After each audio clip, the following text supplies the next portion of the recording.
औज़ुबिल्लाहिमिनश्शैतानिर्रजीम बिस्मिल्लाहिर्रहमानिर्रहीम। हक़ मौजूद सदा मौजूद। जीअं त नहारिया आहियूं नहारींदासीं दुश्मन सां बाज़ी मारींदासीं। नहारिया आहियूं नहारींदासीं दुश्मन सां बाज़ी मारींदासीं। असां पहुतासीं मैदान में त सिंध वतन आज़ादु कराए पोइ वेंदासीं।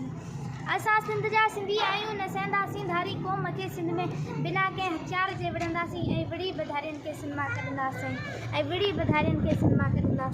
ये सिंध धरती माउ आहे सभिनि माउनि खां मथे। ये सिंध सूफ़ियनि जी ये धरती दरवेशनि जी। ये सिंध धरती सूफ़ियनि जी ये धरती दरवेशनि जी आहे मौला अली जी जंहिंखे दुआ ॾिनी मोहम्मद मुस्तफ़ा।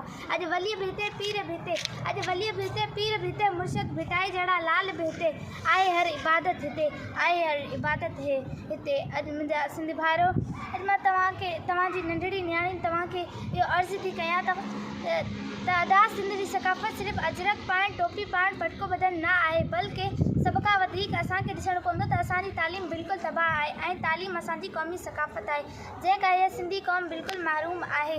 सिंध जूं न्याणियूं तालीम खां महरूम आहिनि। अॼु असांजे हक़नि ते दाड़ो लॻी रहियो आहे। असां सां नाइंसाफ़ियूं थी रहियूं आहिनि जंहिंजो असुलु मसइलो असांजे नौजवाननि में तालीम न आहे ऐं तालीम असांजी क़ौमी सकाफ़त आहे। मां वरी बि इहो तव्हांखे सभिनी भाइरनि खे चवणु थी चाहियां त ख़ुदा पंहिंजनि बचनि खे तालीम खां महरूम न कजो, ख़ासि करे पंहिंजनि नियाणियुनि खे। मां पंहिंजी तक़रीर जो इख़्तिताम हिननि सिटनि सां चवंदी हुअसि।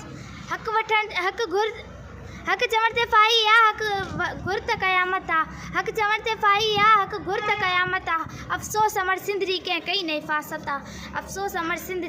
न हिफ़ाज़त आहे। ओ इस्लाम जा रखवालो क़ुरान में ॾिस त इंसान जी केॾी न अज़मत आहे। ऐं पोइ तव्हां ॾिसो त हिन सिंध धरती ते केॾा ज़ुल्म थी रहिया आहिनि।